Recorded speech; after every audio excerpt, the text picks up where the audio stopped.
Mr. President, distinguished delegates, colleagues, for 79 years now, our countries have met in this chamber in order to speak their own truth, to exchange best practices, and to support important initiatives. And we do this with the motto of making the world a better place. But is the world becoming a better place? Is it more predictable, safer? Is it more stable? There are some veterans in the room who probably remember the time when the UN did have a special role to play. Us less seasoned participants only heard about this or read about this in textbooks. Back then, many years ago, the UN Chamber, or the UN Charter, was something unshakable, a true guarantor of compromise, forward-looking solutions. We remember the horrors of World War II. No one wants a repetition of that tragedy. That's why we created a singular instrument for collective dispute settlement and for strengthening the architecture of international cooperation. Indeed, history has shown us that the instrument we came up with is not perfect. Just like we're not perfect, but without a doubt, it's the best we have, and the best we had back then, the best we have now. Not all issues which were decided on equivocally were implemented, and blood continues to spill as a result. For instance, Palestine. What's unfolded there is a true humanitarian catastrophe, and tens of thousands of civilians continue to die. But this does not diminish the achievements of the past century. We shattered the colonial system. Many people finally got the right to develop themselves. And new hubs, economic, industrial, and financial, appeared across all continents. Entire regions came out of the shadows of hunger and epidemics. The UN's peacekeeping activities helped to prevent bloody conflicts or to put an end to them. UN Blue could be seen everywhere where development problems were being resolved. But what's happening now? Why did we have to establish a group of friends in defense of the UN Charter? Why today are we compelled to defend this document, the Charter, which should be of overriding legal importance for all of us? Why can we not use the entire UN toolkit to put the world in order? The answer is patently obvious, because a number of countries do not abide by the norms enshrined in the Charter, nor do they want to, because for them, abiding by international law is equivalent to slowly being extinguished. Of course, when they speak from this rostrum, they do recall the Charter, but not universally so, but only to serve their egotistical interests and claims, and often they claim that others are flouting the Charter. Let me remind you, the UN law is universal. It gives everyone equal rights to develop and the rights to various benefits and technologies and resources on a non-discriminatory basis. Is this approach acceptable to the West? Clearly, no. What they're interested in is maintaining their dominance and the prosperity of their elites. In order to achieve this, they're exploiting entire nations and the resources of others, holding the rest of the world back. They're employing that principle, which is as old as the world itself, divide and conquer.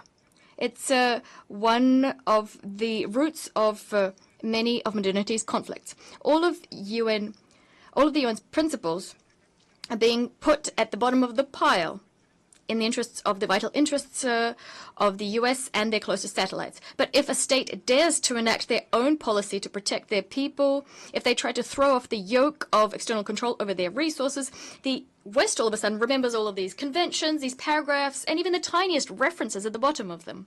And what's most important, anyone who disagrees with the West will be subjected to illegal sanctions and pressure. This is what's behind all of the so-called color revolutions. They resulted in suffering and upheaval for ordinary people. That's the way of the West. That's their recipe for a new world. And this recipe is generously seasoned with NATO weapons. Just think about it. Today, roughly 40 countries with a population of 2.5 billion are under illegal, unilateral, restrictive measures imposed by the US and the EU. And many people have been living under such conditions for decades, whereas peace-loving Cuba has been in this situation for over half a century. This instrument is a one that flagrantly violates entire sections of the UN Charter and international law. It scuppers sustainable development, undermines food and energy security, restricts access to world markets, and violates the right to the freedom of movement. It also has a boomerang effect on the countries who impose these measures. We're seeing in neighboring EU countries people complain about ever higher prices on food prices, energy prices, as well as concomitant social upheavals. What do we have as a result? From the point of view of the collective West, and here I have some information taken from US sources, 72% of the world's people live in what the West calls autocracies. 20 years ago, this figure stood at 46%, again, according to their data. So has the West managed to force humanity to live according to their templates? Clearly, no. We see a clear trend. Free countries in the global South who do not accept sanctions will see others meddle in their domestic affairs, and so-called democratization will be foisted upon them. They want to develop on the basis of their own social traditions, their vision of the world, to protect their people. And today we have a global majority within which new ideas and new projects are springing up. They're strictly peaceful. They're in the interests of the entire global community, and they do not seek to restrict anyone's interests. The Chinese initiative, the Belt and Road Initiative, put forward by Xi Jinping, the initiative on global security and global civilization, the Russian and Belarusian initiative of Charter, of multipolarity and diversity in the 21st century, the Indian Voice of the Global South initiative, and many others. All of these projects are geared toward establishing a unified international community in which the fate of all of the people of our planet is united, not just the fate of the golden billion. The planet united in all of its diversity. It enriches all of us. This is the way forward. This is the way chosen for the president of Belarus, Alexander Lukashenko, for our people. It's underpinned by respect, trust, sincerity, reliance, and responsibility. And in fact, when a new package of illegal sanctions was imposed on Belarus, we responded with openness and transparency, unilaterally waiving visas for EU citizens. Thousands of Europeans have used this right coming to Belarus, and they were not disappointed. If we place more trust in the UN, most peace-loving initiatives would be born and would grow within the organization, not outside it.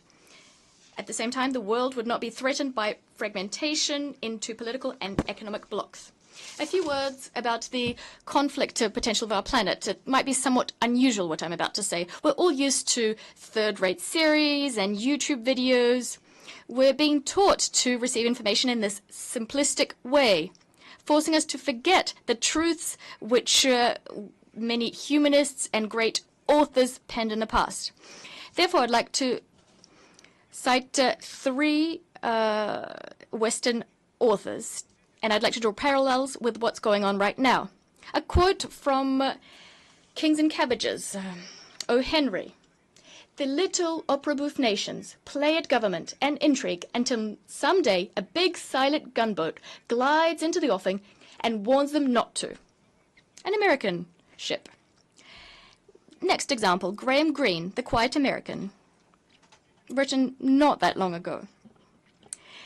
A CIA undercover operative working as a staffer at the U.S. Embassy in Vietnam sought to enact terrorist acts so as to achieve a coup d'etat in that state, in Vietnam, and install a government loyal to the U.S. And last but not least, Kurt Vonnegut.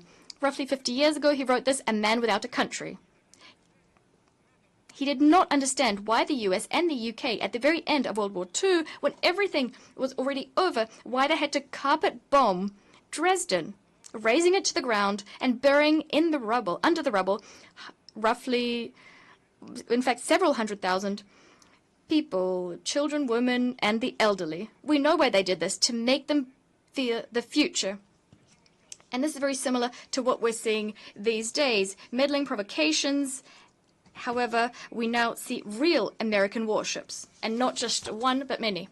This is why we need a strong and impartial universal international organization which can guarantee that a balance is struck in our world, in which no one country or group of countries can do as it sees fits imposing its will on the UN to stoke its egotism at the expense of the global majority. A strong organization wouldn't allow transnational capital to benefit the collective West. It wouldn't allow for Ukraine to fight to the last Ukrainian. And if everyone, like Belarus today, understood what's actually happening in the conflict zone, what risks we're running, then we'd want to put an end to this bloody confrontation between these two brotherly nations. Long ago, Ukraine and Russia would be sitting around the negotiating table, not out in the battlefield. There are many timely initiatives, such as the Brazil-China peace plan, and yet without Russia's participation, they won't be successful. A new security architecture in our region is also impossible without Belarus's participation. NATO is bolstering military capabilities at our borders many times over. Tens of thousands of soldiers, thousands of units of military equipment, and we're seriously disquieted by the fact that these games might get out of control, resulting in the conflict spreading throughout the region and throughout the world, which would have catastrophic repercussions for us all. Europe has its share of nuclear weapons. Thus, escalating these tensions is a path straight to World War III. 10 years ago, in Minsk, fruitful agreements were penned so as to resolve the conflict in Ukraine. Today, we continue to propose our efforts as we understand Russians and Ukrainians best of all, and we're doing everything we can to achieve peace in long-suffering Ukraine. We're very much interested in this, more than anyone. And just for your general edification, since the start of the conflict, over 250,000 Ukrainians crossed the border into Belarus. Over the last few months, 12 to 15,000 a year have been entering Belarus. These are official figures. So we're seeing people running away from prosperous Europe. And in fact, these figures are much greater than the number of refugees who have gone to the EU across our border. Shameless efforts are being made to push migrants into Belarus. This is a dirty page in the Book of European Democracy. On our border with the EU, soldiers from certain EU countries are beating and torturing refugees from Asia, Africa, and the Middle East with impunities. Dozens have died. This has been reported by independent sources. Some have been buried without identification. In fact, the Council of Europe recently condemned such actions and criticized a new Polish law which broadens the legal scope for Polish soldiers using firearms against refugees. This is what so-called enlightened Europe is doing to welcome those fleeing the horrors which resulted from the policies of intervention of the collective West, intervention in the sovereign affairs of other countries. These actions are a flagrant violation of the 1951 Convention on the Status of Refugees. All of the facts have been recorded and will be sent to the relevant bodies for investigation, although these bodies should have started investigating them of their own accord long ago. That's why we're concerned. We're concerned by how we see the path towards strengthening the UN. First, the UN should throw off the diktat of a number of states who are doing as they see fit, feeling themselves to be exceptional. The UN is all of us. Secretariat staff should remember that when they become Secretariat staff, they should serve the interests of the organization as a whole, not of their fellow nationals.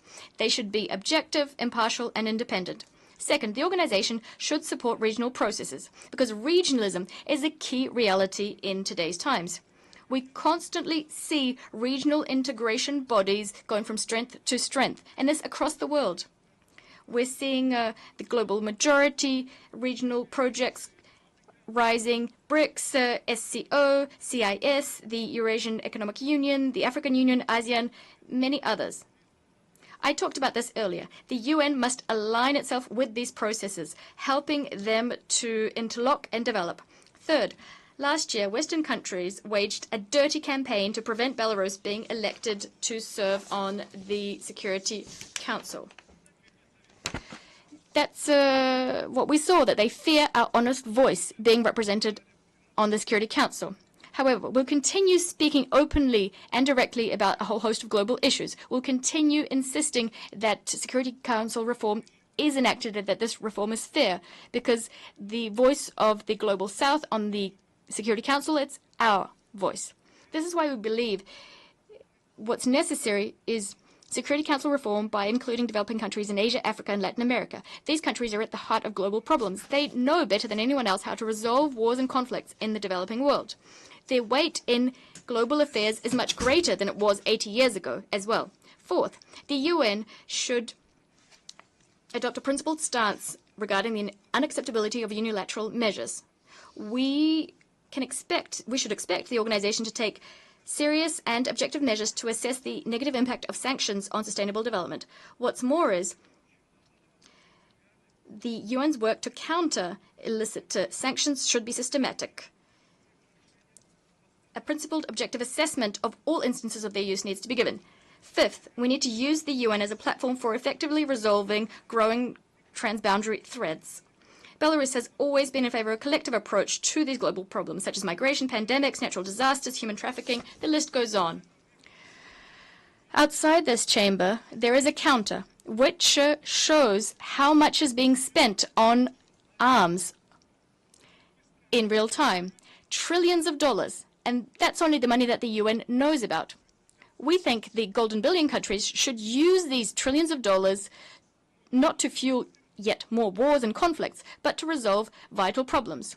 Many global problems would be resolved in a flash. The UN would get the resources to help development, which it currently lacks. It keeps saying that donors don't have the money, they're not giving the money.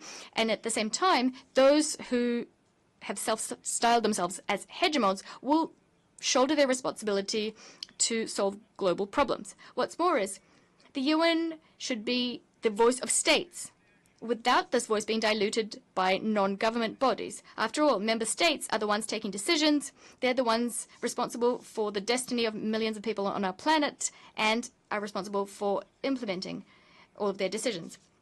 President, today is a special this year is a special year for the Republic of Belarus. Recently, we marked the 80th anniversary of our liberation from the Nazis. This marks the start of a new chapter in our history. We stand proud that we created a people-centered state where people are at the core of our national policies. Next year, we'll mark the 80th anniversary of the United Nations. We'll do this together. How will the world approach this milestone? Will it be entangled in disagreements and conflicts? This is why the President of the Republic of Belarus, Mr. Lukashenko, put forward the initiative of a global dialogue on security, and it very much dovetails with the proposals put forward by many delegates from this rostrum today. We will continue knocking on the doors of peace and constructive action, the doors of security and development. Starting last year, we began holding an international conference on Eurasian security in Minsk, the goal being to consolidate political, economic, and other processes in Greater Eurasia for the benefit of our states and people. This year, it will be held on the 31st of October. We invite all of you to attend. We must breathe the spirit of San Francisco into the UN's lungs. After all, that is the spirit that gave life to our organization. We stand convinced that this is absolutely necessary right now. It's necessary to secure the interests of all people on our planet. I thank you for your kind attention.